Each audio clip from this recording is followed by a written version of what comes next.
कहानी के इस भाग को देखने से पहले कहानी को पूरा समझने के लिए इसके पहले के भागों को अवश्य देखें, जिसका लिंक मैंने डिस्क्रिप्शन बॉक्स में दे दिया है। तो चलिए मित्रों, देर ना करते हुए कहानी का अंतिम भाग शुरू करते हैं। कल्पना इतना कह करके बाहर आई तो उसने देखा कि रंजना रेडी हो करके किसी से फोन में बात कर रही थी। कल्पना ने रंजना से कहा कि कहीं जा रही हो तुम? तभी कपिल डॉक्टर को बाहर तक छोड़ करके घर के अंदर प्रवेश किया और उसने कल्पना को जवाब देते हुए कहा कि हाँ, हम दोनों वापिस जा रहे हैं। वैसे भी माँ के गिरने की वजह से हम दोनों लेट हो चुके हैं और आज हम दोनों रंजना के पिताजी मतलब कि मेरे बॉस को हमारी शादी के बारे में बताने वाले हैं, इसलिए हमारा जाना जरूरी है। और वैसे भी माँ तो अब 1 महीने के लिए बिस्तर पर बुक हो गई हैं, क्योंकि अभी मेरी डॉक्टर से बात हुई तो उन्होंने बताया कि माँ का प्लास्टर उतरने में अभी कम से कम 30 दिनों का वक्त लगेगा और अब हम 30 दिनों के लिए अपना काम धंधा तो नहीं छोड़ सकते हैं, इसलिए हम दोनों तो वापिस के लिए निकल रहे हैं। कल्पना ने कहा, जैसा ठीक लगे आप लोगों को। रंजना ने कहा कि तुम नहीं आओगी हमारे साथ? कल्पना ने कहा कि नहीं, मेरे ऑफिस से ज़्यादा घर पर ज़रूरत है, क्योंकि अगर कपिल की माँ को कुछ चाहिए होगा तो वो किसे आवाज़ देंगी, इसलिए आप लोग ऑफिस जाइए, मैं यहाँ घर पर ही रुकती हूँ। कपिल ने तुरंत रंजना से कहा कि एक काम करो रंजना, तुम भी कल्पना के साथ माँ के पास रुक जाओ, इससे माँ की देखभाल भी हो जाएगी और तुम थोड़ा उनके साथ में वक्त भी बिताओगी तो वो तुम्हें जल्दी अपनी बहू भी बनाने के लिए मान जाएंगी। रंजना ने बड़ी हैरानी से कहा कि क्या कहा तुमने? मैं रुक जाऊं अपना काम धंधा छोड़ करके तुम्हारी माँ की देखभाल करने के लिए?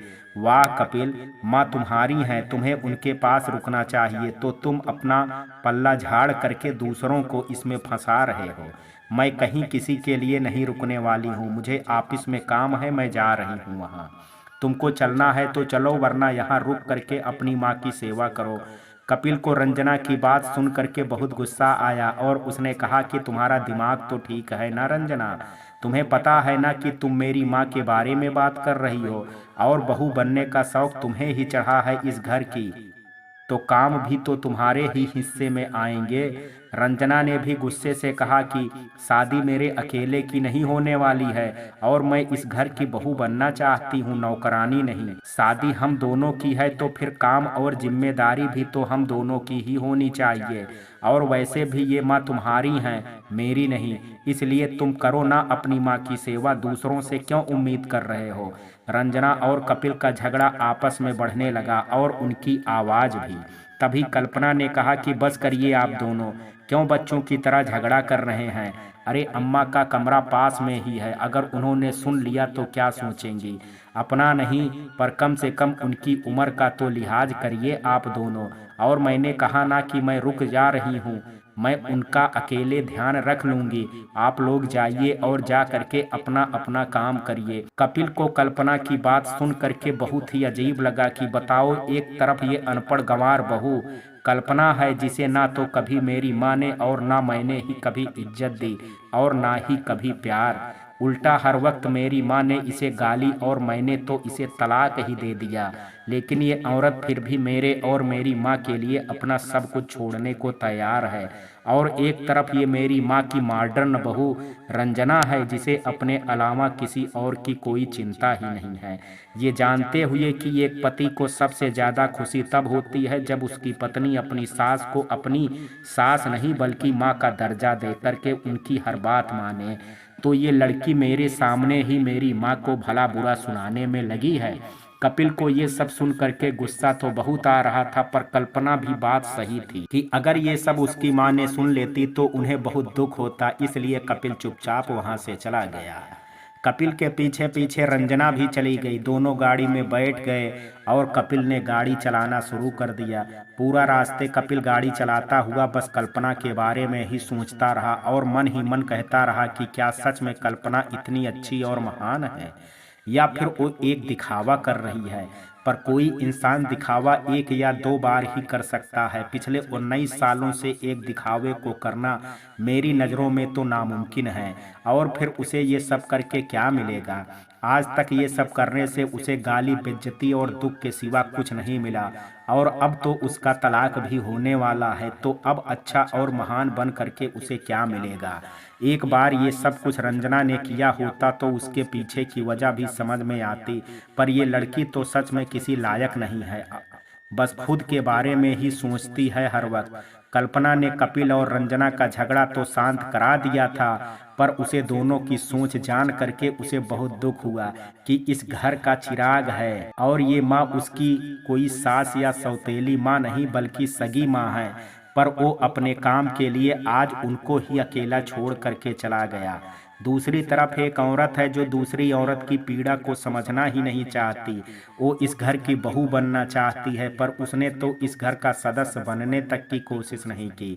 ये सब कुछ माँ बाप के संस्कारों का ही नतीजा है, क्योंकि आजकल के माँ बाप अपने बच्चों को सिर्फ शिक्षा दे रहे हैं और संस्कार देना तो वो अपने बच्चों को भूल ही जाते हैं, और फिर बाद में सिर्फ पछताने के और अपनी औलाद को कोसने के सिवा उनके पास और कुछ नहीं बचता है। कल्पना ने कहा कि कमाल का है ये मॉडर्न जमाना और मॉडर्न जमाने के लोग। इससे तो अच्छा है कि मैं इस घर की अनपढ़ बहू हूँ, मॉडर्न बहू नहीं। कल्पना ने अपने विचारों पर विराम लगाया और अपनी सासू माँ के लिए खाना बनाने में लग गई। थोड़ी देर में खाना बन करके रेडी हो गया और कल्पना गर्मा गर्म खाना ले करके अपनी सास के पास गई। शकुंतला जी ने जैसे देखा कि कल्पना उसके कमरे में आई है तो उन्होंने उसे देख करके मुंह बना लिया। कल्पना जानती थी कि उसके होने से उसके घर वालों को बहुत तकलीफ होती है, पर बेचारी कल्पना करे भी तो करे क्या, क्योंकि अगर वो ये सब नहीं करेगी तो कौन करेगा। कल्पना ने खाना की थाली अपनी सास को देते हुए कहा कि अम्मा खाना खा लीजिए, आपके दवा का वक्त हो गया है। शकुंतला जी ने बड़े ही ताव से कहा कि तू अपने हाथ का बना खाना ले जा, मुझे अब तेरे हाथ का खाना तो क्या पानी भी नहीं पीना है। अभी मेरी मॉडर्न बहू मेरे लिए मॉडर्न सा बना करके लाती होगी, मैं तो वही खाऊंगी, मुझे ये देसी पकवान नहीं खाना है। कल्पना ने कहा तब तो फिर आप आज भूखी ही बैठी रह जाएंगी। शकुंतला जी ने कहा कि क्यों? कल्पना ने कहा क्योंकि आपकी मॉडर्न बहू अपना बैग उठा करके ऑफिस चली गई और वो रात के 10 बजे के पहले घर वापस नहीं आने वाली। शकुंतला जी ने कहा कि ऑफिस चली गई हो और वापस देर से आएगी, पर तू तो ऑफिस से 6 बजे ही घर आ जाती थी, फिर वो देर से क्यों आएगी? कल्पना ने कहा क्योंकि मैं आपकी अनपढ़ बहू थी ना, इसलिए वक्त की पाबंद थी। वो आपकी मॉडर्न बहू है, इसलिए वो अपने विचारों की तरह आजाद। कल्पना की बात सुन करके शकुंतला जी ने अपनी नजरें नीचे कर ली, पर वो किसी भी कीमत में कल्पना से हारना नहीं चाहती थी, इसलिए उन्होंने फिर बहुत ही घमंड में कहा कि मॉडर्न बहू चली गई तो क्या हुआ, मेरा बेटा तो है, वो मेरे लिए खाना बाहर से पैक करवा करके लाएगा। कल्पना ने कहा कि आपकी मॉडर्न बहू के साथ आपका मॉडर्न बेटा भी ऑफिस जा चुका है और अब इस घर में आप और मैं हूँ, और वो दोनों भी अब रात के 10 बजे के पहले नहीं आने वाले, इसलिए अब आप सवाल जवाब बंद करिए और ये गर्मा गर्म खाना खा लीजिए। और वैसे भी अम्मा 19 सालों से तो आप मेरा बना ही खाना खा रही हैं, और अब वैसे भी मेरे जाने में ही कुछ दिन ही बचे हुए हैं, तो अब बचे हुए दिनों में भी खा लीजिए, फिर तो आपको आपकी मॉडर्न बहू का ही खाना खाना है, चाहे वो आपको अच्छा लगे या ना लगे। इतना कह करके कल्पना वहां से जाने लगी। तभी शकुंतला जी ने कल्पना को रोकते हुए कहा कि तू क्यों नहीं गई ऑफिस? कल्पना ने कहा कि अगर मैं भी चली जाती तो आपका ध्यान कौन रखता अम्मा, और फिर कल्पना वहां से चली गई। कल्पना के जाने के बाद शकुंतला जी को बहुत अजीब लगा और अपने बेटे के लिए भी बहुत दुख हुआ कि उन्होंने अपने बेटे को शायद कुछ ज़्यादा ही देसी से विदेशी बना दिया है। दिन बीत गया और रात के 9 बज रहे थे। कपिल आज अपने घर आ चुका था और कल्पना ने भी रोज की तरह डिनर बना करके रख दिया था। कपिल थक करके सोफे में बैठ गया और तभी उसके सामने ग्लास में पानी आ गया, और उसने जैसे ही ये देखा तो उसे लगा कि शायद रंजना ने उसके लिए ये पानी लाया है। उसने तुरंत खुशी से उछल करके कहा कि तुम्हें कब से मेरी इतनी चिंता होने लगी। और तभी कपिल की नज़र कल्पना पर पड़ी, जो आज बहुत ही सुंदर नाइटी में थी। कपिल कल्पना को ऐसे कपड़ों में देख करके हैरान रह गया। वो कहना तो बहुत कुछ चाहता था कल्पना से, पर उसके लबों ने फड़फड़ाने के सिवा उसे और कुछ कहने ना दिया। तभी कल्पना ने कहा कि पिछले 19 सालों से आपका ध्यान मैंने ही तो रखा है, तो आज ऐसा सवाल क्यों? कपिल ने कहा कि वो मुझे लगा, और तभी कपिल आगे कहने से रुक गया। उसे लगा कि अगर उसने रंजना का नाम लिया तो कहीं कल्पना को बुरा ना लग जाए, इसलिए वो चुप हो गया। लेकिन आगे की बात कल्पना ने कह दी कि आपको लगा कि शायद ये रंजना ने करके आई है। कपिल ने कहा कि बस मुझे लगता ही है, ऐसा होता कहाँ है। कल्पना ने कहा कि आप लोगों का मुझे कुछ समझ ही नहीं आता है कि आप लोग चाहते क्या हैं। कपिल ने कहा कि तुम्हारा मतलब क्या है आप लोगों से और चाहने से? कल्पना ने कहा कि आप अपने लिए एक मॉडर्न पत्नी और अम्मा अपने लिए एक मॉडर्न बहू चाहती हैं। तो अब जब रंजना के रूप में आप दोनों की इच्छा पूरी हो ही रही है, तो अब आप लोगों को उससे भी शिकायत है कि वो काम नहीं करती है, कि वो पत्नी धर्म नहीं निभाती है, कि वो आप लोगों की जी हुजूरी नहीं करती है। अरे वो मॉडर्न लड़की है, खुले विचारों में जीना और खुल करके जीना ही उसकी हकीकत है। बचपन से लेकर के बड़े तक उसे यही सिखाया गया। वो पहले अपने लिए और फिर बाद में दूसरों के लिए सोचती है। वो खुद कमाती है, तो वो क्यों आप लोगों की जी हुजूरी क्यों करेगी? वो बहुत पढ़ी लिखी है, अपने अधिकारों और अपनी आज़ादी के बारे में उसे ज्ञान है, तो वो क्यों आप लोगों के सामने दब करके रहेगी? जब तक मैं आपकी पत्नी और अम्मा की अनपढ़ बहू थी, तो आप लोगों को मुझसे ये शिकायत थी कि मैं पढ़ी लिखी नहीं हूँ, मॉडर्न नहीं हूँ, तो मैं आप लोगों के लायक नहीं हूँ। पर जब आप लोगों को एक मॉडर्न और पढ़ी लिखी लड़की मिल गई है, तब भी आप लोग उसे अपना नहीं पा रहे हैं। आखिर कमी एक औरत में है कि आप लोगों में है? क्योंकि पति और सास तो वही हैं, बस बदली तो दो औरतें ही हैं। फिर भी आप लोगों का हाल वैसा का वैसा ही है। कल्पना और कपिल को आपस में बात करते सुन करके शकुंतला जी घबराहट बढ़ गई और वो जोर जोर से कपिल का नाम पुकारने लगी। अपनी माँ की आवाज़ सुन करके कपिल और कल्पना दोनों ही भागे भागे शकुंतला जी के कमरे में पहुंचे। कपिल ने कहा कि अब आपकी तबीयत कैसी है माँ? आप ठीक तो हैं? और आपके पैरों का दर्द कैसा है? शकुंतला जी को ये जान करके कपिल पर बहुत गुस्सा आया कि वो अपनी माँ की ऐसी हालत में छोड़ करके अपनी प्रेमिका के साथ ऑफिस चला गया था, और एक बार भी उसने फोन करके अपनी माँ का हाल चाल नहीं पूछा। लेकिन शकुंतला जी मजबूर थी कि अगर उन्होंने कुछ भी कपिल या रंजना को कहा तो उनकी इंसल्ट हो जाएगी कल्पना के सामने। इसलिए शकुंतला जी ने कहा कि मेरी बहू कहाँ है? मुझे पता था वो आते ही सीधा मेरे लिए किचन में घुस गई होगी और मेरे लिए अपने हाथों से बहुत ही प्यार से खाना बना रही होगी। कपिल अपनी माँ की बात सुन करके थोड़ा दुखी हुआ और उसने कहा कि माँ, अभी तक रंजना घर नहीं आई है। शकुंतला जी ने कहा कि पर तू तो आ गया है, फिर वो क्यों नहीं आई? कपिल ने कहा कि ऑफिस का काम तो दोनों का साथ में खत्म हो गया था, पर उसे एक पार्टी में जाना था, इसलिए वो वहाँ चली गई और मैं घर वापस आ गया। शकुंतला जी ये सुन करके चौंक गई और उन्होंने गुस्से से कहा कि तू एक मर्द हो करके वक्त से घर आ गया और वो इस घर की बहू हो करके अभी तक बाहर मजे मार रही है। कपिल ने कहा कि माँ, वो कल्पना जैसी बहू नहीं है, वो आपकी मॉडर्न बहू है और मॉडर्न औरतें ऐसी ही होती हैं, लेट नाइट पार्टी करना, ड्रिंक करना, घूमना। शकुंतला जी ने कहा कि तू तो उसका होने वाला पति है, तो तू क्यों नहीं गया उसके साथ में? वो तेरे बिना कैसे कहीं आ जा सकती है? कपिल ने कहा क्योंकि वो पतिव्रता स्त्री नहीं है, इसलिए उसे जब जो मन करेगा तब वो सब करेगी। माँ बेटे में रंजना को लेकर के बाहर चल ही रही थी कि तभी बाहर से जोर से कुछ गिरने की आवाज आई और सबका ध्यान उस ओर चला गया।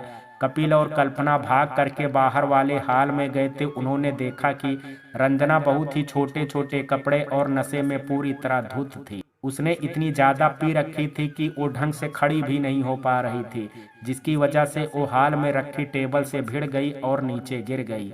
कल्पना भाग करके रंजना को उठाने के लिए गई, तभी शकुंतला जी ने जोर से चिल्ला करके कहा कि क्या हुआ आखिर? ये आवाज कैसी थी? क्या टूटा और कौन टूटा? शकुंतला जी की आवाज सुन करके कल्पना और कपिल दोनों ही घबरा गए कि अभी रंजना को लेकर के ही उन दोनों के बीच बांहस हो रही थी। और अगर अब रंजना को अगर कपिल की माँ ने ऐसी हालत में देख लिया तो ना जाने कौन सा भूचाल आ जाएगा घर में। कल्पना ने रंजना को जल्दी ही सहारा दे करके उठाया और उसको कमरे की तरफ ले जाने लगी कि तभी शकुंतला जी के कमरे से अब कुछ गिरने की आवाज आई। कल्पना और कपिल एक दूसरे को देख करके बहुत ही घबरा गए कि अब क्या हुआ। कल्पना ने रंजना को सोफे पे लिटाया और भाग करके दोनों शकुंतला जी के कमरे में देखने गए तो उन्होंने देखा कि शकुंतला जी खुद से उठने की कोशिश कर रही थी, जिसकी वजह से वो जमीन में गिरी पड़ी हैं। ये देख करके कल्पना भागी भागी शकुंतला जी को उठाने गई तो शकुंतला जी ने उसे जोर से धक्का दे दिया और कल्पना गिरने ही वाली थी कि इस बार फिर कपिल ने आकर के कल्पना को थाम लिया। कल्पना और कपिल को एक दूसरे को छूने का ये एहसास उनकी अंतरात्मा तक को झकझोर गई। वो एक दूसरे की छुअन को महसूस करते कि तभी वहां पर नशे में धुत रंजना आ गई और नशे में बड़बड़ाने लगी। शकुंतला जो कि कपिल ने जैसे तैसे करके फिर से बिस्तर में लेटाया और तुरंत जा करके रंजना को संभालने के लिए गया ही था कि नशे के कारण रंजना फिर से जमीन पर गिर गई। रंजना ने वन पीस ड्रेस पहनी हुई थी और उसके नीचे और ना ही अंदर उसने कुछ भी नहीं पहना हुआ था और वो ड्रेस इतनी छोटी थी कि रंजना जैसे ही जमीन पर गिरी तो उसके सारे अंगों का प्रदर्शन होने लगा। और ये देख करके शकुंतला जी ने अपनी आंखें बंद कर ली और कहा कि इस अधनंग लड़की को दूर करो मेरी नजरों से। अपनी सास के मुंह से ये शब्द सुनते ही कल्पना ने तुरंत कहा कि वो मॉडर्न बहू है आपकी, अर्धनग्न लड़की नहीं। कल्पना का जवाब सुन करके शकुंतला जी ने तो चुप्पी साध ली और वो आंखें बंद करके लेट गई। कल्पना ने फिर रंजना को सहारा दिया और उसे उसके रूम तक ले करके गई और उसे लिटा दिया और उसके कपड़े भी चेंज कर दिए और खुद भी जा करके आराम करने लगी। कल्पना लेटे लेटे बहुत कुछ सोच रही थी कि तभी उसके कमरे का दरवाजा किसी ने खटखटाया। खटखट की आवाज सुन करके कल्पना ने तुरंत घड़ी की तरफ देखा तो घड़ी में रात के 11 बज रहे थे। कल्पना घबरा गई कि इस वक्त कौन हो सकता है। कल्पना ने दरवाजा खोला तो अपने सामने कपिल को देखा जो हाथ में खाने की प्लेट लिए हुए खड़ा था। कल्पना ने देख करके एकदम से हैरान हो गई कि वो कहीं कोई सपना तो नहीं देख रही है। तभी कपिल ने कहा कि अरे ये सपना नहीं है, सच है, मुझे अंदर आने के लिए नहीं कहोगी। कल्पना अपने मन में चल रहे सवाल को कपिल के मुंह से सुन करके एकदम चौंक गई और उसने घबरा करके कहा कि हाँ, आप अंदर आइए ना। कपिल जा करके सीधा कल्पना के बिस्तर पर पलथी मार करके बैठ गया और कल्पना का हाथ खींच करके उसे अपने बगल में बैठा दिया। कल्पना को ये सब बहुत ही अजीब लग रहा था क्योंकि भले ही वो कपिल के साथ 19 सालों से एक ही छत के नीचे पति पत्नी के रिश्ते के साथ रह रही थी, पर शादी के दिन से लेकर के कपिल ने आज तक कल्पना के साथ कभी ऐसा बर्ताव नहीं किया था। बर्ताव तो दूर, कपिल ने कभी भी कल्पना से अच्छे से बात तक नहीं की थी और आज अचानक से कपिल का ये बर्ताव कल्पना के लिए किसी सपने से कम नहीं था। कपिल ने रोटी का एक निवाला तोड़ा और उसे सब्जी के साथ लगा करके कल्पना के मुंह के पास ले गया। कल्पना ने उसे बड़ी हैरानी से देखा तो कपिल ने कहा कि मैं तुम्हारे अंदर चल रहे सवालों को बहुत अच्छे से समझता हूँ और उनके जवाब भी मैं दूंगा, पर हम दोनों के खाना खाते खाते, इसलिए चलो तुम मुंह खोलो और ये निवाला खा लो। कल्पना को समझ नहीं आया कि वो कपिल की इस हरकत पर गुस्सा हो या फिर खुश, क्योंकि जिस प्यार और अपनापन के लिए कल्पना 19 साल से तरसती रही वो आज अचानक से कपिल को कैसे याद आ गया। पर घर की परिस्थिति को देखते हुए कल्पना ने कुछ भी नहीं कहा और चुपचाप कपिल के हाथों से वो निवाला खा लिया। कपिल ने कहा कि सबसे पहले तो मैं तुम्हारे इस सवाल का जवाब दे दूं कि मुझे कैसे पता कि तुम अपने मन में क्या सर्च कर रही थी। तो कल्पना, आज तक हम दोनों के बीच जो कुछ भी हुआ, या फिर ऐसा कहूं कि जो कुछ भी मैंने तुम्हारे साथ किया, इसके बाद मेरा तुमसे ऐसे बात करना ही किसी सपने से कम नहीं है तुम्हारे लिए। और अब बात रही कि मैं तुम्हारे लिए ये खाना लेकर के इतनी रात को तुम्हारे कमरे में क्यों आया हूँ, तो मैंने ये महसूस किया कल्पना कि जिस दिन से मैंने तुम्हें अपनी जिंदगी से निकालने का, या फिर ऐसा कहूँ कि तुमसे दूर होने का फैसला लिया है, उस दिन से मेरी जिंदगी उल्टी दिशा में चलने लगी है। सब कुछ मेरी जिंदगी में बिखर सा गया है। मैं जो हर वक्त इतने सुकून से रहता था वो आज एक पल की शांति के लिए तरस रहा है। और ये सब शायद इसलिए हो रहा है क्योंकि मैंने अपने घर की लक्ष्मी को न सिर्फ अपमान किया है बल्कि उसकी जिंदगी को तहस नहस करके रख दिया है। और इसी का फल शायद मुझे मिला है कि आज मेरी जिंदगी पूरी तरह से बर्बाद हो चुकी है। कपिल की बातें सुन करके आज कल्पना के अंदर का बंधा दुखों का सैलाब ना रुक पाया और वो आंसुओं के जरिए बहने लगा। कल्पना को समझ नहीं आ रहा था कि आज ऐसा क्या हो गया कपिल को जो वो अपने स्वभाव से बिल्कुल अलग बातें कर रहा है। कल्पना ने कुछ ना कहते हुए चुप रहना ही जरूरी समझा। कपिल ने खाने की प्लेट को एक तरफ रख दिया और कल्पना की गोद में सिर रख करके लेट गया और कल्पना को देखता हुआ उसका हाथ पकड़ लिया और उसे चूमने लगा। कपिल के छुअन से कल्पना बहुत अच्छे से समझ गई कि आज कपिल का जिस्म कल्पना की खूबसूरती से पूरी तरह प्रभावित हो चुका है और वो कल्पना से उसकी खूबसूरती का रसापान करना चाहता है। कल्पना भी कपिल की इस छुअन और एहसास के लिए वर्षों से तड़प रही थी और आज जा करके उसकी सादगी ने उसकी इस तड़प को पूरा किया था। कल्पना कपिल की छुअन में खोती रही और धीरे धीरे उसने खुद को कपिल की बाहों में आजाद कर दिया। कल्पना को खुद की बाहों में धराशायी पा करके कपिल ने कल्पना की मर्जी को भांप लिया था और वो धीरे धीरे कल्पना की खूबसूरती का रसपान करने लगा था। गहरी रात के साथ कल्पना और कपिल का प्यार भी गहरा होता चला गया और वो दोनों कब एक दूसरे की चाहत में खो गए उन्हें पता ही नहीं चला। अगली सुबह अचानक ही कल्पना की नींद खुली। चिड़ियों के चहचहाने से खुली तो उसने खुद को कपिल के बदन से लिपटा हुआ पाया।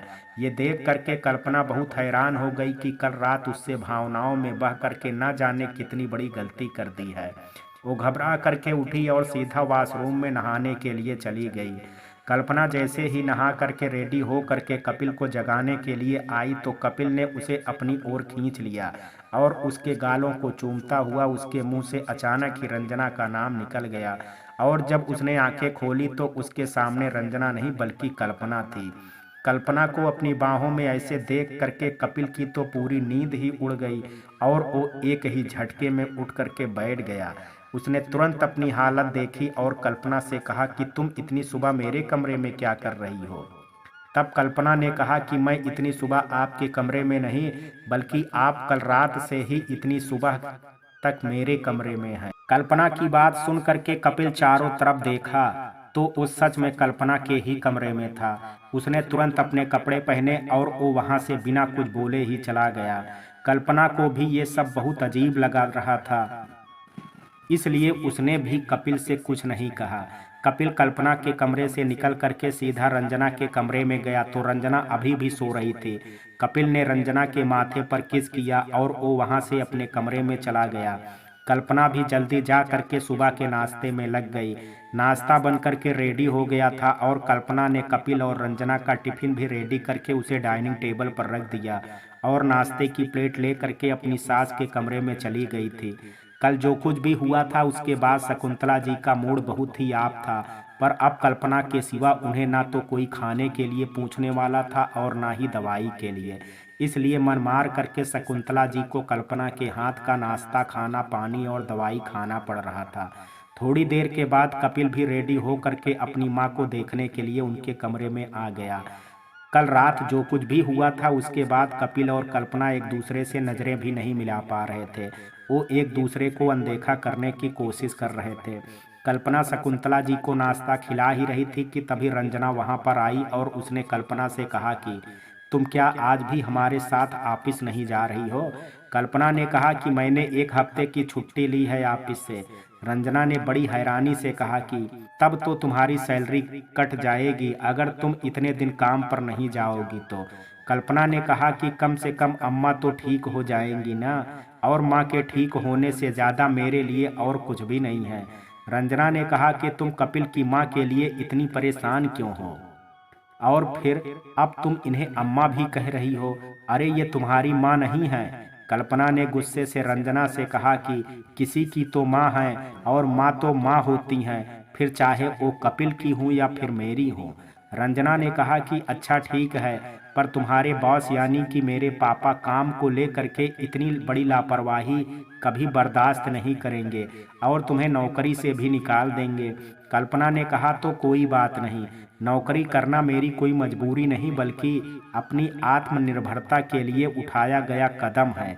अगर एक कदम मैं उठा सकती हूँ तो दूसरा भी उठा लूँगी, पर अगर अम्मा को कुछ हो गया तो मैं खुद को कभी माफ़ नहीं कर पाऊंगी। कल्पना की बात सुन करके रंजना ने कल्पना से कहा कि तुम पागल हो गई हो पूरी। अरे दूसरों के पीछे अपना भविष्य दांव पर लगाना कहाँ की समझदारी है भला। कल्पना ने कहा कि रिश्तों के लिए अपना सब कुछ दांव पर लगा देना ही हमारे देश की संस्कृति और संस्कार है। इसलिए तुम्हें जाना है तो तुम जाओ, मैं अम्मा के ठीक होने के बाद ही ऑफिस ज्वाइन करूंगी। कल्पना की बात सुन करके रंजना तो वहां से चली गई, पर कपिल की आंखों से आंसू और शकुंतला जी पूरी तरह से निशब्द हो गई। कपिल ने भी अपनी मां का आशीर्वाद लिया और वो ऑफिस के लिए निकल गया, पर कल्पना अभी भी शकुंतला जी के पास बैठ करके उन्हें दवाई देती रही। इस तरह करके एक हफ्ता बीत गया और इस एक हफ्ते में कल्पना ने अपनी सास मतलब कि शकुंतला जी की कमर तोड़ देखभाल की, जिससे वो धीरे धीरे खड़ी होने लगी थी और बिना सहारे से थोड़ा थोड़ा चल भी पा रही थी। इस एक हफ्ते में कपिल और कल्पना की एक बार भी कोई बात नहीं हुई। शायद जो उनके बीच हुआ था उसके बाद दोनों ही एक दूसरे से नजरें मिलाने की हिम्मत नहीं जुटा पा रहे थे। फिर एक शाम आज कपिल अपने ऑफिस से जल्दी घर आ गया और आते ही वो सबसे पहले अपनी माँ के कमरे में गया, जहाँ उसे कल्पना नहीं दिखी। फिर उसने किचन में ढूंढा तो उसे कल्पना वहाँ भी नहीं मिली और फिर उसने घर की सभी जगह ढूंढा और उसे कल्पना कहीं भी नहीं मिली। कपिल बहुत परेशान हो गया कि आखिर कल्पना माँ को ऐसे छोड़ करके कहाँ जा सकती है। तभी कल्पना अपने हाथों में बहुत सारे कपड़े लेकर के छत से पायल की छनक के साथ सीढ़ियों से उतरी कपिल को दिखाई दी। कपिल ने अचानक ही कल्पना का नाम पुकारा, जिसे एकदम से सुन करके कल्पना का ध्यान भटक गया और वो सीढ़ी से गिरते गिरते बची और इस बार भी उसे कपिल ने गिरने से बचाया। कल्पना आज भी रेड साड़ी में अपनी साड़ी और खुले बालों के साथ पतली सी कमर चैन पहन करके कयामत ढा रही थी। कपिल को दोबारा से अपने इतने करीब देख करके कल्पना बहुत घबरा गई और उसने कपिल से पूछा कि आपको कोई काम था क्या। तभी कपिल ने कहा कि मैं तुमसे कुछ बात करना चाहता था, अगर तुम भी करना चाहो तो। कल्पना ने कहा कि हाँ कहिए, आपको जो भी कहना है। कपिल ने गुलाब को बुकें ले करके घुटनों के बल बैठ करके कल्पना की ओर बढ़ाते हुए कहा कि क्या तुम मुझे मेरी उस गलती के लिए माफ करके मुझे फिर से अपना दोस्त बना सकती हो। कल्पना कपिल को ऐसे रोमांटिक अंदाज में देख करके एकदम से हैरान हो गई और वो समझ ही नहीं पाई कि अचानक से कपिल को हो क्या गया है। कल्पना ने कपिल से कहा कि मुझे तो कुछ भी समझ में नहीं आ रहा है कि ये सब मेरे साथ ही क्यों हो रहा है। पहले इतने अच्छे से आपका मुझसे बात करना, फिर हर रोज मेरी तारीफ करना, मुझे अपना दोस्त बनाना, दिल की हर बात कहना और मेरे लिए हर जगह स्टैंड लेना, और फिर उस रात जो आपके और मेरे बीच हुआ उसके बाद तो मुझे लगा कि अब तो हमारे बीच में शायद सब कुछ खत्म हो गया है। पर आज अचानक से आप ये सब ले करके मुझसे माफ़ी मांग रहे हैं दोबारा से, मुझे अपनी ज़िंदगी में दोस्त बनाना चाहते हैं, पर क्यों।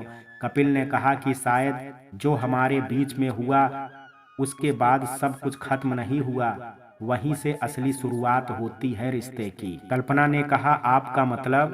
कपिल ने कहा कि ओफ कल्पना, तुम सवाल कितने करती हो, क्या तुम मुझे अपना दोस्त नहीं बनाना चाहती हो। कल्पना ने कहा कि ऐसा नहीं है कपिल, पर जो कुछ भी हमारे बीच में हुआ उसके बाद आप और मैं कैसे। तभी कपिल ने कहा कि उसके लिए मैं माफ़ी मांग तो रहा हूँ और ये स्वीकार भी कर रहा हूँ कि उस दिन जो कुछ भी हुआ वो मेरी वजह से हुआ। उस दिन सब कुछ इतना अजीब हो रहा था मेरे साथ और मेरे पिछले कुछ दिनों से मैं बहुत परेशान था, और ऐसे में जब मैंने आंख बंद की तो मुझे तुम्हारा ही चेहरा दिखाई दिया और इसलिए मैं तुम्हारे कमरे में इतनी रात को तुम्हारे पास चला आया, और फिर हमारे बीच वो हुआ जो सभी पति पत्नी के बीच होता है, और ये कोई गलत तो है नहीं और ये पहली बार भी नहीं है हमारे बीच जो हम दोनों इस बात को लेकर के ऐसे रिएक्ट करें। तो भूल जाओ ना जो कुछ भी हुआ और मुझे माफ कर दो। कपिल की बात और सोच को सुन करके कल्पना को एक बार फिर कपिल के ऊपर बहुत गुस्सा आया और उसने कपिल से कहा कि आपने एक औरत को समझ के क्या रखा है, एक खिलौना। जब जिस वाली से मन करे तो खेल लो और दूसरी को फेंक दो।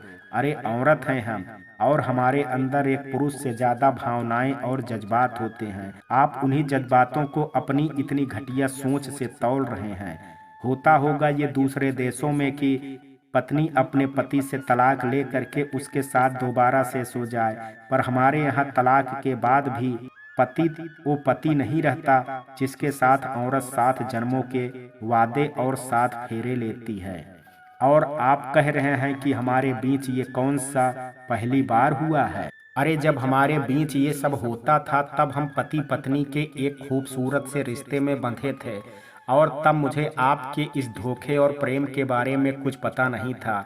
पर अब जब मैं आपकी असलियत जान चुकी हूँ तो मैं आपको दोबारा से अपने करीब क्यों आने दूँ? ये जुल्म मैं अपने साथ नहीं कर सकती। अरे आपसे ज्यादा गुस्सा मुझे तो क्या खुद पर आ रहा है कि कैसे उस रात एक औरत एक पत्नी के आगे कमजोर हो गई और वो कर बैठी जो उसे नहीं करना चाहिए था। पर उस दिन जो कुछ भी हुआ वो अकेले आपकी गलती नहीं थी, उसमें मैं भी बराबर की जिम्मेदार थी। और आपने जिस तरह से मुझसे माफी मांग रहे हैं, एक पल को तो मैं भावनाओं में बह करके आपको माफ भी कर देती, पर आपने जो अभी अपनी घटिया सोच मुझे बताई ना, उसके बाद तो मैं अब आपकी शकल भी नहीं देखना चाहती हूँ। जिस बात को आप इतनी आसानी से मुझे भूल जाने के लिए कह रहे हैं, वो आपके लिए एक रात बिताने की बात होगी, पर एक औरत के लिए एक आदमी सिर्फ उसके जिस्म को नहीं छूता बल्कि उसकी छुअन का एहसास एक औरत की आत्मा तक पहुंचता है, और ये एहसास एक औरत चाह करके भी नहीं भूल सकती। इसलिए आप अभी इसी वक्त मेरी नज़रों के सामने से दूर हो जाइए और मेहरबानी करके मेरे जो भी इस घर में बचे हुए दिन हैं उनमें आप मेरे सामने आने की तकलीफ मत करिएगा। इतना कह कर के रोती हुई कल्पना अपने कमरे में चली गई। कपिल भी कल्पना की बात सुन करके बहुत उदास हो गया और वो भी वहां से बाहर चला गया। कुछ दिन और बीत गए और अब कल्पना ऑफिस जाने के साथ साथ शकुंतला जी का भी ध्यान बहुत अच्छे से रखने लगी। लगभग शकुंतला जी का भी फ्रैक्चर ठीक होने लगा था और अब वो लाठी के सहारे इधर उधर चल फिर लेती थी थोड़ा बहुत। पर इस बीच एक साथ एक ही छत में रहने की वजह से कपिल रंजना के बीच के झगड़े बहुत बढ़ गए थे और प्यार तो पता नहीं घर की किस खिड़की से बाहर भाग गया था। आए दिन कपिल और रंजना जब शाम को ऑफिस से लौट करके घर आते तो झगड़ा करते हुए आते थे और अब तो उनका झगड़ा शकुंतला जी के सामने भी होने लगा था। एक तरफ जहां कल्पना दिन रात शकुंतला जी की सेवा में लगी रहती थी, वहीं दूसरी तरफ उनका बेटा और होने वाली मॉडर्न बहू आपसी झगड़े में। अब झगड़े इतने बढ़ चुके थे कि कपिल और रंजना ने एक दूसरे के साथ ऑफिस आना जाना भी बंद कर दिया था और वो दोनों अलग अलग जाते थे। फिर एक दिन वो हुआ जिसकी कल्पना किसी ने भी नहीं की थी। कल्पना अपने केबिन में बैठ करके काम कर रही थी कि तभी गुस्से से उबलती हुई रंजना उसके पास आई। रंजना को इतने गुस्से में देख करके कल्पना थोड़ा घबरा गई और उसने जैसे ही रंजना का नाम लिया वैसे ही रंजना ने एक जोर का थप्पड़ कल्पना के गालों में जड़ दिया। ये देख करके कल्पना और भी ज्यादा घबरा गई और आसपास के लोग इकट्ठा हो गए। उस दिन कपिल ऑफिस के किसी जरूरी काम से दूसरे शहर गया हुआ था और रंजना ने इस बात का भरपूर फायदा उठाया। कल्पना ने रंजना से पूछा कि बात क्या है, तो रंजना ने एक थप्पड़ और कल्पना के गालों पे जड़ दिया। अब कल्पना को भी रंजना पर गुस्सा आने लगा कि बेवजह वो क्यों उसे मार रही हैं। कल्पना ने भी गुस्से से कहा कि आखिर तुम मुझे बताओगी कि बात क्या है। रंजना ने कहा कि तुम्हारा और कपिल के बीच क्या रिश्ता है। कल्पना रंजना के मुंह से ये सवाल सुन करके एकदम से चौंक गई। रंजना ने कल्पना के चेहरे से उड़े हुए रंग से भांप लिया कि सच क्या है। रंजना ने कहा, अब बोलो ना कि तुम्हारा और कपिल के बीच क्या संबंध है, तुम उसकी कौन हो। कल्पना ने देखा कि रंजना के बर्ताव से पूरी ऑफिस में तमाशा हो रहा है। तब रंजना ठहरी, इस कंपनी के बॉस की बेटी तो उसे कोई क्यों कुछ कहता। अब बची कल्पना, तो कल्पना ने अपना तमाशा न बनाते हुए रंजना से कहा कि हम दोनों शांति से बात करते हैं ना, तुम थोड़ा पानी पी लो पहले। लेकिन रंजना के सिर पर तो भूत सवार था और उसने कल्पना को धक्का देते हुए कहा कि तुम सच बताओगी या नहीं। कल्पना अब समझ गई थी कि रंजना का गुस्सा उसके ऊपर हावी हो चुका है और वो अब किसी की बात नहीं सुनने वाली है, इसलिए अब उसे सच बता देने में ही भलाई है। कल्पना ने कहा कि मैं कपिल की पत्नी हूँ, पर हम दोनों का बहुत जल्द ही तलाक होने वाला है। रंजना ने ताली बजाते हुए कहा, वाह क्या इंसान हो तुम कल्पना, एक औरत हो करके दूसरी औरत की दुश्मन निकली। अरे जब तुम्हें पता था कि मेरा और कपिल का क्या रिश्ता है, तो तुमने एक बार भी मुझे अपने बारे में सच क्यों नहीं बताया? क्या तुम भी कपिल के साथ मिली हुई हो? क्या तुम भी कपिल की तरह धोखेबाज और चालाक हो? कल्पना ने कहा कि जैसा तुम सोच रही हो वैसा कुछ भी नहीं है मेरे और कपिल के बीच में, और मैं तुमसे कोई बदला नहीं लेना चाहती थी।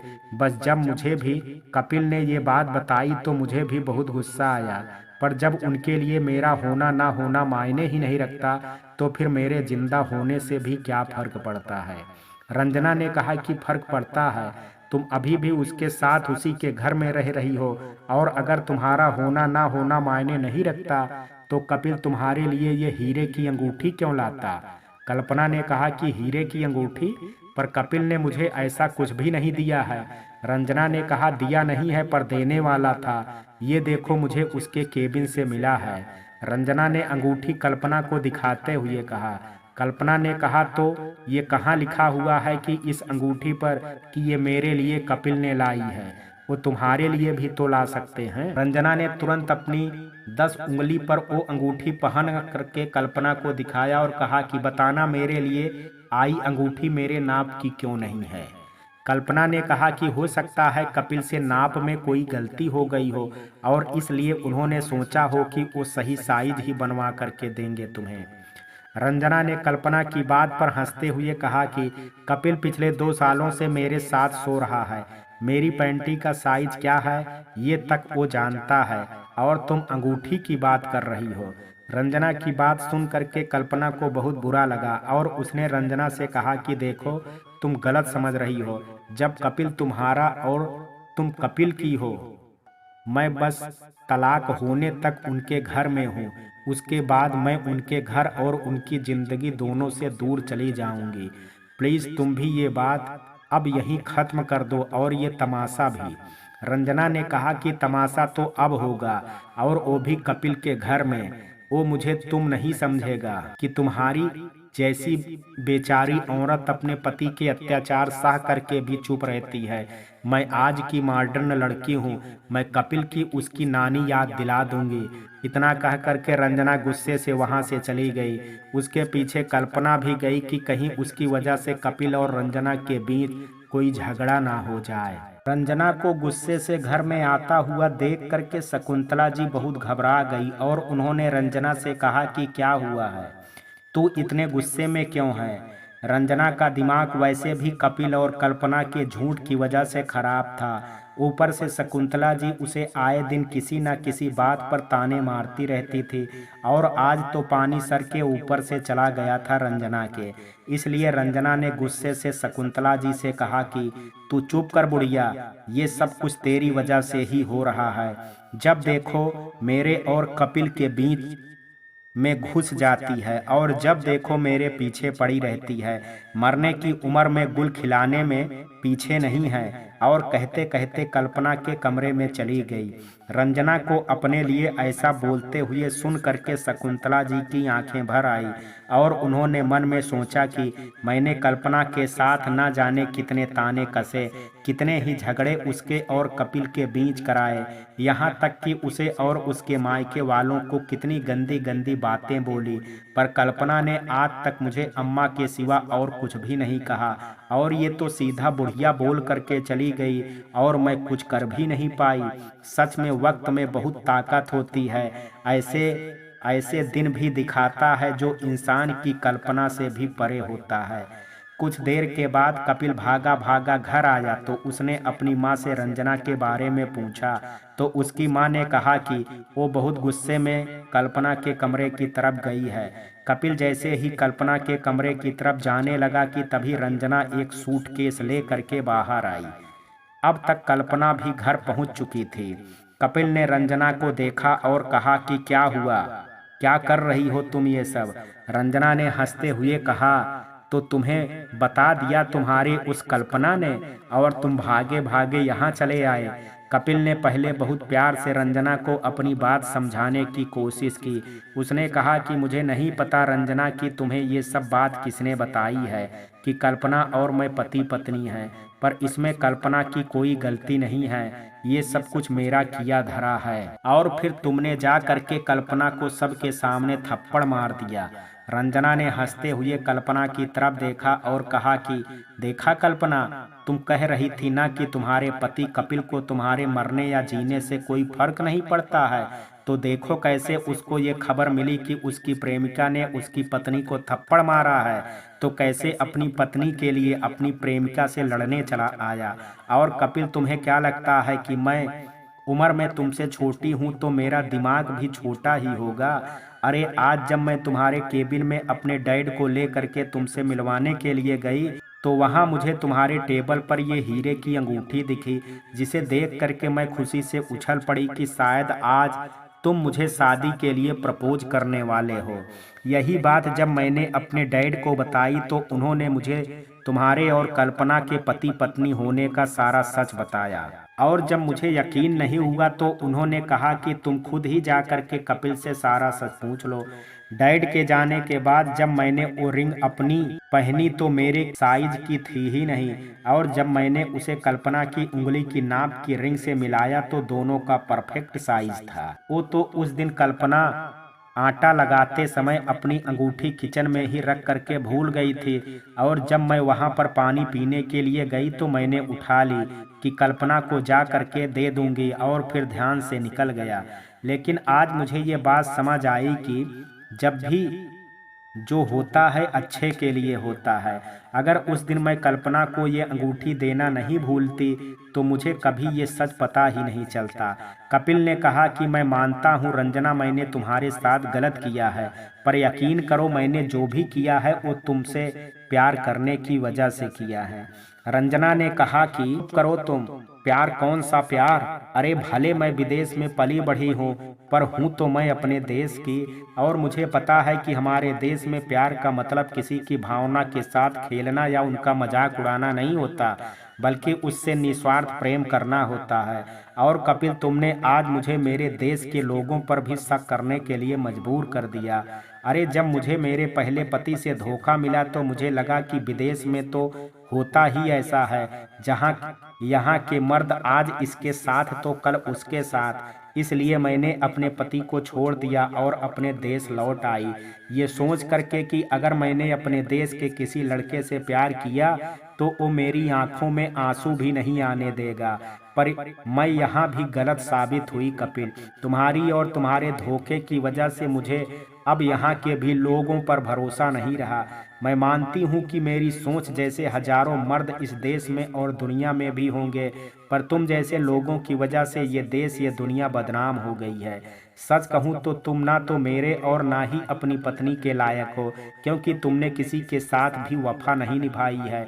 मैं मानती हूँ कि मेरे अंदर भारतीय नारी के गुण नहीं हैं, पर कल्पना वो तो पतिव्रता नारी थी, फिर तुमने उसे भी नहीं छोड़ा और अपनी प्रेमिका के होते हुए एक ही घर में अपनी पत्नी के साथ वो कर लिया, उसके साथ सो भी गए। और तुम कहते हो कि तुम मुझसे प्यार करते हो कपिल, ये कैसा प्यार है तुम्हारा?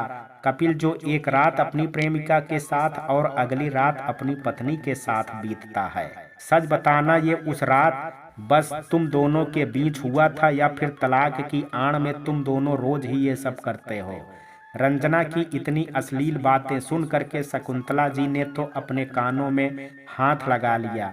अपनी सास की सामने ऐसी बातें सुन करके कल्पना ने शर्म से अपना मुंह अपने आंचल से छुपा लिया, पर कपिल ने रंजना को धर के एक थप्पड़ मारा और ऐसा मारा कि उसके ओंठ से खून निकल आया।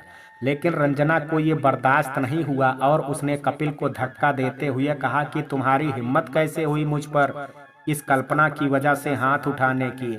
इसे तो मैं आज जिंदा नहीं छोड़ूंगी। और फिर इतना कह करके रंजना गुस्से से कल्पना की तरफ आगे बढ़ी तो सामने आ करके कपिल खड़ा हो गया और उसने रंजना को दोबारा से एक और थप्पड़ मारा। अब रंजना का गुस्सा बढ़ने लगा और उसने कहा कि देखा ब्लडी बीच, तेरी वजह से आज कपिल ने मुझ पर एक नहीं बल्कि 2 बार हाथ उठाए। अब तू इस घर में नहीं रह सकती। रंजना ने वो सूटकेस उठाया और कल्पना का हाथ पकड़ करके उसे घर से बाहर निकालने लगी। तभी कपिल ने रंजना का हाथ पकड़ा और उसे धक्का देते हुए कहा कि ये घर कल्पना का है और हमेशा रहेगा। अगर तुम्हें इसके साथ नहीं रहना है तो तुम अपना बोरिया बिस्तर उठाओ और यहाँ से निकलो। रंजना ने गुस्से से कहा कि कपिल, तुम शायद भूल रहे हो कि तुम इस अनपढ़ गंवार को छोड़ करके मेरे पास आए थे। कपिल ने भी गुस्से से कहा कि तो आज इसी अनपढ़ गंवार के लिए मैं तुम्हें छोड़ भी रहा हूँ। इतना सुनने के बाद रंजना अपने कमरे में गई और उसने अपना सामान उठाया और कपिल के घर और जिंदगी से हमेशा हमेशा के लिए चली गई। अपने नाम की वजह से होता तमाशा देख करके कल्पना बहुत परेशान हो गई और वो अपने कमरे में चली गई। आज घर का माहौल बहुत ही ज्यादा दुखी और नाजुक था। हर तरफ एक ना एक रिश्ता टूटने की कगार पर था। रात बीत गई और किसी ने भी अपने मुंह में पानी तक को नहीं लगाया। अगले दिन कल्पना रोज की तरह सुबह उठ करके अपने काम में लग गई। कपिल के ऑफिस जाने का समय हो गया था और जैसे ही कपिल नाश्ता करने के लिए डाइनिंग टेबल पर आया तो उसने देखा कि कल्पना ने अपना वही पुराना रूप धारण कर लिया था जिसे देख करके उसका पति और सास उसे अनपढ़ गंवार कहते थे। कपिल ने यह देख करके भी कुछ नहीं कहा और चुपचाप बैठ करके नाश्ता करने लगा। कल्पना को ऐसे देख करके शकुंतला जी से रहा नहीं गया और उसने कल्पना से कहा कि तू आज ऑफिस नहीं जा रही है। कल्पना ने बहुत ही धीरे आवाज में कहा कि मैंने नौकरी छोड़ दी। अब मैं बाकी के बचे हुए दिन घर पर ही रहूंगी और तलाक के बाद चुपचाप यहाँ से चली जाऊंगी। कल्पना का फैसला सुन करके कपिल और शकुंतला जी ने एक दूसरे को देखा, पर अब दोनों के पास भी आपस में बात करने के लिए कुछ नहीं था। इसलिए कपिल ने अपना बैग उठाया और वो ऑफिस के लिए चला गया। शकुंतला जी ने भी नाश्ता आधा ही खाया और उठ करके भगवान की मंदिर के पास जा करके बैठ गई। कल्पना जानती थी कि कल जो कुछ भी हुआ उसके बाद सब अंदर तक हिल चुके हैं, इसलिए सबको कुछ वक्त अकेला रहने की ज़रूरत है। इसलिए कल्पना भी अपना काम खत्म करके अपने कमरे में चली गई। थोड़ी देर बाद कपिल वापस घर आ गया। उसे इतना जल्दी घर वापस आता हुआ देख करके शकुंतला ने बड़ी हैरानी से उससे पूछा, तू ऑफिस से इतनी जल्दी घर क्यों आ गया? तेरी तबीयत तो ठीक है ना? अपनी सास की आवाज़ सुन करके कल्पना भी अपने कमरे से बाहर हाल में आ गई तो उसने देखा कपिल उतरा हुआ चेहरा ले करके उसके सामने खड़ा है। कपिल ने कहा कि मुझे रंजना ने अपने डैड की कंपनी से बाहर निकाल दिया है। ये सुन करके शकुंतला जी और कल्पना दोनों ही हैरान हो गए। शकुंतला जी ने गुस्से से कहा कि ऐसे कैसे बाहर निकाल दिया? उसका और तेरा रिश्ता अलग था, पर तू वहाँ पर काम करता था, वो ऐसा कैसे कर सकती है तेरे साथ? यहाँ तो बड़ा तुझसे प्यार करने की डींगे मार रही थी, एक झगड़ा क्या हुआ, सारा प्यार उसका धरा का धरा रह गया। कपिल ने कहा कि ये मॉडर्न लोगों का प्यार ऐसा ही होता है, जब तक जिसके साथ होते हैं तब तक उसके लिए अच्छा सोचते हैं, जिस दिन मतलब निकल गया उसे दूध में पड़ी मक्खी की तरह निकाल करके फेंक देते हैं। कपिल की बात सुन करके शकुंतला जी और कल्पना की भी आंखें नम हो गई। शकुंतला जी ने बड़ी हैरानी से पूछा, तो अब क्या होगा बेटा? कपिल ने कहा कि कुछ नहीं माँ, तुम परेशान मत हो, जल्दी ही दूसरी नौकरी ढूंढ लूंगा। तभी शकुंतला जी ने कहा, दूसरी औरत की तरह? कपिल अपनी माँ की बात सुन करके शर्मिंदा हो गया और वो वहाँ से अपने कमरे में चला गया। कुछ दिन बीत गए और अब घर का माहौल भी धीरे धीरे नॉर्मल होने लगा था। अभी तक कपिल को कोई नौकरी नहीं मिली थी। वो घर में ही बैठ करके अपनी सेविंग से घर के खर्च चला रहा था और इंटरव्यू की तैयारी कर रहा था। इस बीच शकुंतला जी का पैर पूरी तरह से ठीक हो गया था और उनका प्लास्टर भी कट चुका था। कल्पना ने अपने बच्चों को भी वापस बुला लिया था। उनकी छुट्टियां भी खत्म हो गई थी और फिर बच्चों के होने से घर में थोड़ी रौनक भी होती है। बच्चों के जाने के बाद घर में क्या हुआ इसकी भनक भी कल्पना ने अपने बच्चों को नहीं लगने दी, क्योंकि वो नहीं चाहती थी कि उसके बच्चे के कोमल मन में इन सब गंदगी की एक छींट भी पड़े। पर बच्चों के आ जाने से कल्पना के घर का माहौल थोड़ा बदल गया था। अब जतिन और जूही ज्यादा से ज्यादा वक्त फोन में ना बिता करके अपनी माँ के साथ बिताते, तो कभी अपने पापा के साथ तो कभी अपनी दादी के साथ। इसी तरह सब धीरे धीरे बीते कल को भूलने लगे। फिर एक दिन कल्पना ने अपने बच्चों, सास और पति को बाहर घूमने के बहाने से घर से बाहर भेज दिया। बच्चों ने बहुत जिद की, कल्पना भी उनके साथ चले, पर कल्पना ने अपनी तबीयत खराब होने का बहाना बना दिया और घर पर अकेले ही रुक गई। बाहर घूम करके आने में सभी को 5 घंटे लग गए और उनके लौटते लौटते शाम भी हो चुकी थी। बच्चों ने जैसे ही घर का दरवाजा खोला तो पूरे घर में अंधेरा था, और इतना अंधेरा देख करके सभी हैरान हो गए कि आखिर कल्पना ने घर पर इतना अंधेरा क्यों किया है। जतिन ने जैसे ही अपनी माँ को आवाज लगाई, वैसे ही पूरे घर की लाइट जल गई, और जब सब ने अपने चारों तरफ देखा तो पूरा घर गुब्बारों और फूलों और भी कई चीजों से सजा हुआ था। ये सब देख करके सब हैरान रह गए, और सामने से आ रही कल्पना से जतिन ने पूछा कि ये सब क्या है मम्मी, और आज क्या खास है। तब कल्पना ने कहा कि आज ही तो सबसे खास दिन है बेटा, जिसकी वजह से हमारा हर दिन खास हुआ है। जतिन और बाकी सब ने भी हैरानी से कल्पना की तरफ देखा तो कल्पना ने कहा कि आज तेरी दादी का जन्मदिन है, और आज के दिन वो पैदा हुई, फिर तेरे पापा पैदा हुए, और फिर तुम लोग, इसलिए है ना आज का दिन बहुत खास।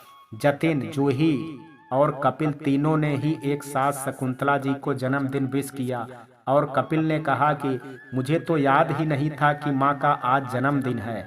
अपने पिता के मुंह से ये सुन करके जूही ने तुरंत ही अपने पापा से कहा कि क्या सच में पापा आपको दादी का जन्मदिन याद नहीं था। कपिल ने कहा कि हाँ सच में बेटा, मुझे आज मेरी माँ का जन्मदिन याद नहीं था। जूही ने कहा तब तो फिर मम्मी आपसे ज़्यादा दादी को प्यार करती हैं, क्योंकि उन्हें आज दादी का जन्मदिन भी याद था और उन्होंने उनके लिए एक सरप्राइज पार्टी भी रखी है। क्यों, है ना दादी। शकुंतला जी ने कुछ नहीं कहा, पर उनकी आंखों की नमी साफ बता रही थी कि कल्पना की ये बात उनके दिल तक पहुंच चुकी है। कल्पना ने तुरंत सबको कहा कि जाओ जल्दी, पार्टी अभी शुरू होने वाली है और मेहमान भी आने वाले हैं। जाओ जल्दी जा करके तुम लोग और आप सब भी रेडी हो जाइए। जतिन ने कहा कि पर मम्मी कौन मेहमान आ रहे हैं। कल्पना ने कहा जैसे तुम्हारे जन्मदिन में तुम्हारे दोस्त और जूही के जन्मदिन में उनकी सहेली आती हैं मेहमान बन करके, वैसे ही आज दादी के जन्मदिन में उनकी सहेलियां आएंगी उनकी मेहमान बन करके। जूही ने कहा कि मम्मी आप तैयार नहीं होंगी क्या। कल्पना ने उदास हो करके कहा अब बेटा मेरे पास इस घर के लिए बहुत कम वक्त बचा है, क्योंकि मेरा तैयार होना या फिर इस पार्टी में होना या ना होना इतना मायने नहीं रखता है। यहाँ तक कि जिम्मेदारी मेरी थी तो वो मैंने पूरी कर दी। बाकी के मेहमान और पार्टी का मजा वो आप दोनों और आपके पापा संभाल लेंगे। थोड़ी ही देर में सब तैयार होकर के पार्टी में शामिल हो गए और अब धीरे धीरे मेहमान भी आना शुरू हो गए। मेहमान को आता हुआ देख करके कल्पना किचन में चली गई और इशारे से जूही और जतिन को अपने पास बुलाया। जूही और जतिन भी किचन में गए तो कल्पना ने उनसे कहा कि मैं तुम दोनों को यहाँ से चाय नाश्ता दूंगी, तो तुम लोग जा करके वहाँ पर सबको देना और सबसे नमस्ते करना और बहुत ही प्यार से बात करना। जतिन और जूही ने बहुत जिद की कि कल्पना भी उनके साथ पार्टी में बाहर आए, पर कल्पना ने उनकी बात नहीं मानी। जतिन और जूही को जब नाश्ता पानी देते हुए कपिल ने देखा तो वो समझ गया कि कल्पना अब पार्टी में नहीं आने वाली है, इसलिए वो किचन में गया और कल्पना का हाथ पकड़ करके उसे पार्टी में बाहर ले जाने लगा। कल्पना ने कहा कि आप ये क्या कर रहे हैं, छोड़िए, मुझे नहीं जाना है बाहर। तो आप क्यों और जबरदस्ती कर रहे हैं मेरे साथ। कपिल ने कहा कि जब तुम्हें इस पार्टी में शामिल ही नहीं होना था तो फिर तुमने ये पार्टी रखी ही क्यों। कल्पना ने कहा कि ये पार्टी अम्मा के जन्मदिन की है और आप लोगों के लिए है। और फिर जब मैं इस घर से जाने ही वाली हूँ तो मैं क्यों अनपढ़ गंवार आखिरी बार सबके सामने आ करके सबका मूड खराब करूं।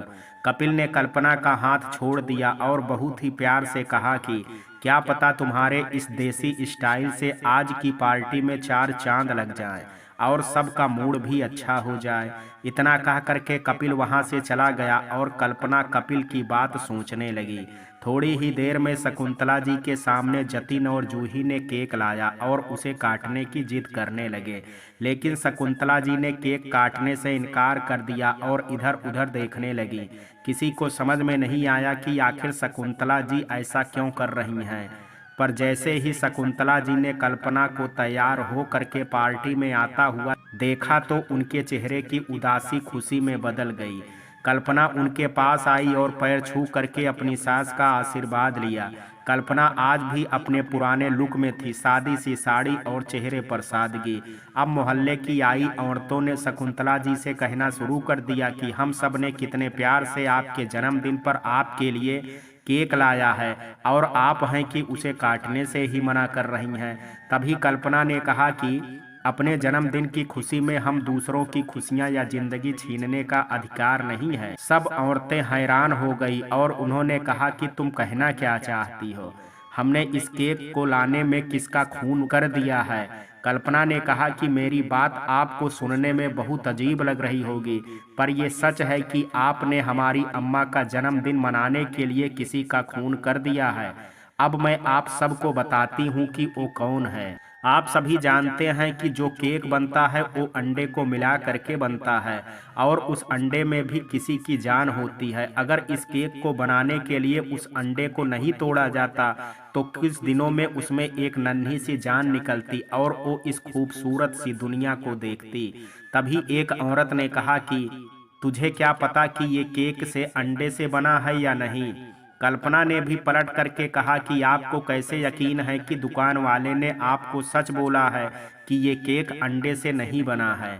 क्या आपने केक लेते समय उससे पूछा था। तभी सब औरतें मिल करके कल्पना की बात का मजाक बनाने लगी और कहा कि तेरे जैसे अनपढ़ गंवार ही ऐसा सोच सकती हैं, क्योंकि तू क्या जाने क्या पार्टी होती है। अरे जिस पार्टी में केक ना कटे वो पार्टी भी भला कोई पार्टी होती है। कल्पना ने भी मुस्कुरा करके कहा कि ये पार्टी और पार्टी में केक काटना ये सब तो विदेशियों के चोचले हैं। हमारे देश में तो लोग जन्मदिन पर घर में कथा कराते हैं, मंदिर जाते हैं, गरीबों को दान देते हैं और ये सब करके जो उन्हें पुण्य और दुआएं मिलती हैं वो उनका ना सिर्फ ये जन्म बल्कि आने वाला भी जन्म बना देती है। तभी एक औरत ने कहा कि सब तेरी अनपढ़ गंवार बन करके नहीं रहना चाहते कल्पना। अरे अब जमाना बदल गया है, लोग मॉडर्न हो गए हैं, खुल करके सोचते हैं और खुल करके अपनी जिंदगी जीते हैं। तभी कल्पना ने कहा कि खुल करके अधर्म और पाप भी करते हैं और ऐसे खुले विचार भी क्या विचार जो अपने जिस्म को नंगा करने पर मजबूर कर दे। अरे ऐसा भी खुल करके क्या जीना कि आपकी वजह से दूसरों का जीना दुश्वार हो जाए। अरे जीना ही है तो ऐसा जियो जिससे एक चींटी को भी आपकी वजह से तकलीफ ना हो। तभी एक दूसरी औरत ने कहा कि हाँ हाँ, अब तू मॉडर्न नहीं है तो तू ऐसे ही बोलेगी ना, अब तेरी गलती नहीं है। तू क्या जाने कि मॉडर्न होना खुद का स्टेटस होना क्या होता है। तू तो बस सबसे नमस्ते और उनके पैर ही छू करके दुनिया तो आसमान पर पहुंच गई है। कल्पना ने कहा कि आसमान तक उड़ने के लिए धरती से पकड़ बनाए रखना भी जरूरी होता, वरना आसमान से गिरने में ज्यादा वक्त नहीं लगता। और फिर आप लोग ये क्या मॉडर्न मॉडर्न लगा रखी हैं। अरे आपको अपना स्टेटस बनाना ही है तो बनाइए, अपने जैसा बनने के लिए किसी को ताना या फिर मजबूर क्यों करना। मैं आप लोगों से पूछती हूँ कि क्या आप लोग मेरी खुशी के लिए मेरी जैसी बन सकती हैं। आप भी तो इसी देश में रहती हैं, तो फिर आप मेरी तरह लंबी मांग, गले में मंगलसूत्र और भरी भरी हाथों में चूड़ियां, माथे पर बिंदी और कमर तक बाल और खुद के बदन को पराये मर्द की गंदी नजरों से बचाने के लिए साड़ी क्यों नहीं पहनती हैं। क्यों ये बेहुदा से कपड़े पहनती हैं जिससे जिस मर्द की भी नज़र आप पर ना हो वो भी आपका ये हुलिया देख करके उसके पीछे खींचा चला आए। और फिर वो अलग बात है कि हमारे देश में कुछ मर्दों की नज़र कमज़ोर है, जो हर स्त्री को अपनी पत्नी समझने लगते हैं, माँ बहन का नज़रिया तो कभी रखते ही नहीं हैं। पर ऐसे मर्दों से हम स्वयं तो अपनी सुरक्षा कर सकते हैं। कोई भी लिबास बुरा नहीं होता, बस अगर वो सही तरीके से पहना जाए तो, वरना लोग तो साड़ी में भी अपना बदन नहीं छिपा पाते हैं। कल्पना ने फिर उस औरत से कहा कि और आप आंटी जी क्या कह रही थी कि मैं बदले जमाने के साथ नहीं बदल रही हूँ, इसलिए अनपढ़ गंवार बन करके रह गई हूँ। तो मैं आपसे एक सवाल करती हूँ कि आप जब शादी करके अपने ससुराल आई थी तो आपको सास के रूप में एक दूसरी माँ मिली थी, आपके पति की माँ। तो क्या तब आपने अपनी माँ जिसने आपको जन्म दिया था, आप उन्हें भूल गई थी? उस औरत ने कहा कि नहीं, कभी नहीं। भला मैं अपनी जन्मदात्री को कैसे भूल सकती हूँ? और मैं तो क्या, इस दुनिया में कोई ऐसा इंसान नहीं होगा जो अपनी पैदा करने वाली माँ को भूल जाए। पर इसका संबंध मॉडर्न होने से कैसे? कल्पना ने कहा कि वो ऐसे, जब हम शादी करते हैं तो हमें जब एक नई जिंदगी, नया घर और नए लोगों के बीच नए माँ बाप मिलते हैं, तब हम अपने नए संबंधों की वजह से अपने पुराने संबंध या अपने माँ बाप भाई बहन को नहीं भूलते हैं, बल्कि नए रिश्तों के साथ पुराने रिश्तों को भी डोर बांध करके रखते हैं। तो फिर जमाना बदल जाने से या फिर नई भाषा और नए कलवर सीखने से हम अपनी पुरानी संस्कृति और सभ्यता को क्यों पीछे छोड़ दें? बल्कि हम ही इन नई संस्कृति और पुरानी संस्कृति के बीच की कड़ी हैं, जो हम अपनी आने वाली पीढ़ी को इसका ज्ञान और उन्हें ये सौंप सकते हैं, जिससे आने वाले समय वो इसे अपनी पीढ़ियों को दे सके और हमारी सभ्यता और संस्कृति हमारे और आपके ना होने के बाद भी सदैव इस दुनिया में और लोगों के दिलों में जिंदा रहे। कल्पना की बात सुन करके उस औरत ने कहा कि देखा शकुंतला, तेरी बहू ने क्या भाषण दिया है। अरे मैं तो कहती हूँ कि तेरी किस्मत ही खराब है जो तुझे ऐसी अनपढ़ बहू मिली। तभी शकुंतला जी ने कहा कि खबरदार, जो एक शब्द और मेरी बहू के लिए निकला तो ये शकुंतला तुम लोगों की जुबान खींच लेगी। हाँ, है मेरी बहू एक अनपढ़ गंवार बहू, तो किसी का क्या जा रहा है? अरे वो बहू है तो मेरी है, तुम लोगों को इससे क्या दिक्कत हो रही है? और सच कहूँ तो तुम लोग भले ही मेरी इस अनपढ़ बहू का मजाक उड़ा रही हो, पर अंदर ही अंदर तुम लोग भी अपनी मॉडर्न बहू से बहुत दुखी हो। अरे लोगों के बीच तुम लोगों का स्टेटस बना रहे, इसलिए तुम लोगों ने अपनी बहुओं को अपनी आज़ादी दे दी है कि वो तुम्हारे इशारे पर नहीं, बल्कि तुम लोग उनके इशारे पर नाचते हो। मैं मानती हूँ कि मैं भी कोई दूध की धुली नहीं हूँ, और मैं भी तुम लोगों में से एक हूँ।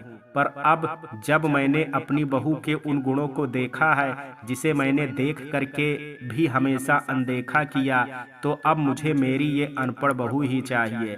अरे मैंने देखा है मॉडर्न बहू का सुख, न कपड़े पहनने का तमीज, न बड़ों से बात करने की तमीज, न गृहस्थी चलाने का सलीका, न पति को इज्जत देने का गुण, न बच्चे पालने की क्षमता, न ही एक अच्छा इंसान बनने का हुनर। अरे मॉडर्न होना आज की दुनिया में बहुत ही आम बात है, लेकिन आज गांव-गांव में लोग जीन्स, छोटे टॉप और कपड़े पहन करके मॉडर्न बन रहे हैं।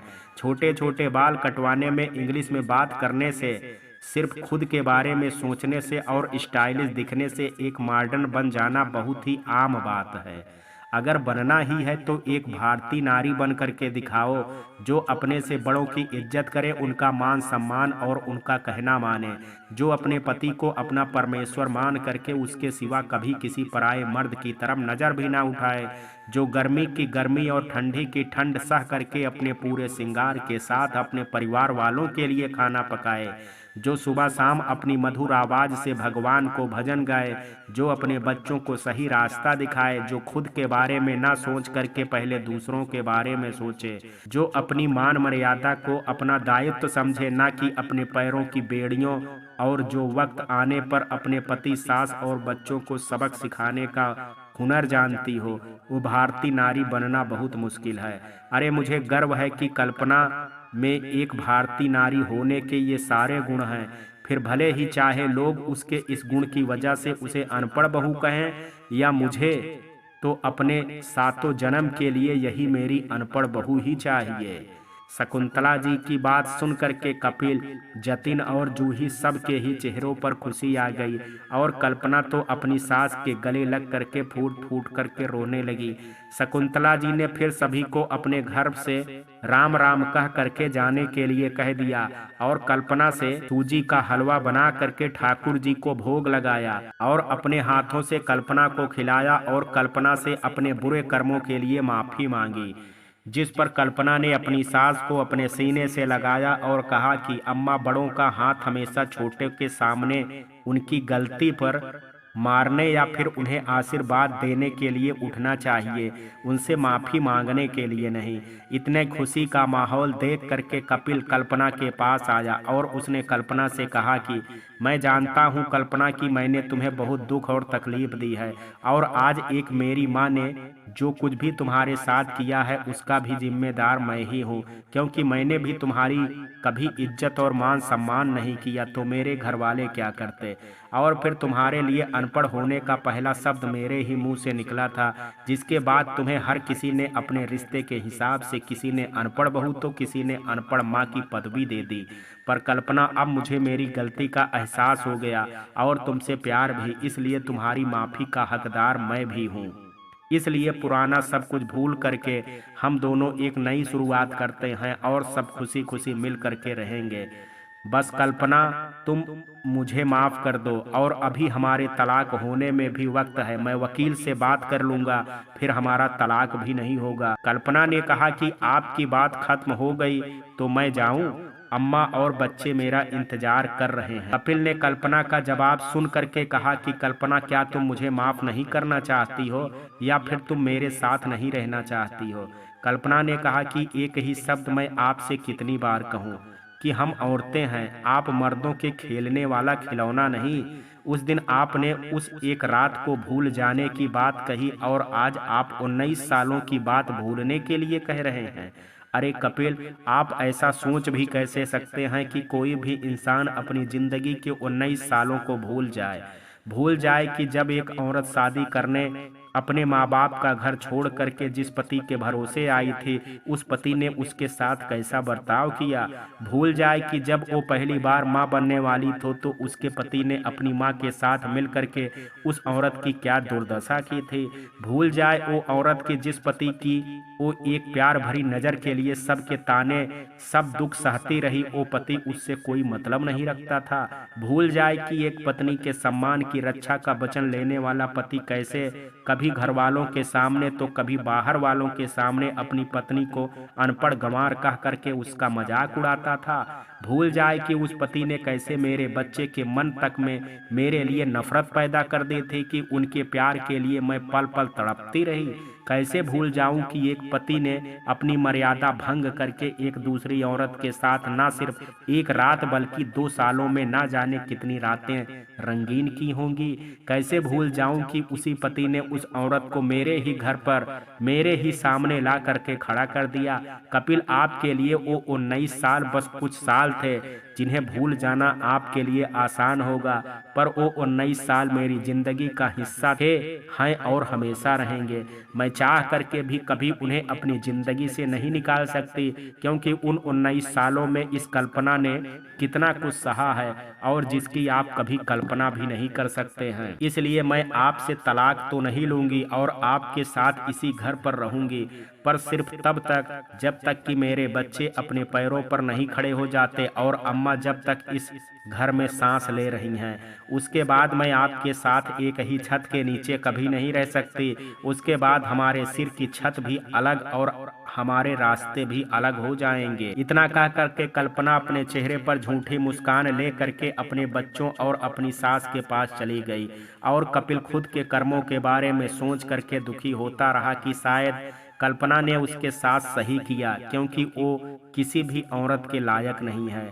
और यहीं से खत्म होती है मेरी कहानी दोस्तों, अनपढ़ बहू। मेरी ये कहानी मेरी कल्पना मात्र है। मेरा उद्देश्य इस कहानी के जरिए किसी भी देश की संस्कृति को ठेस पहुंचाना नहीं है, बल्कि मेरी नज़रों में हर देश की संस्कृति का अपना ही महत्व है।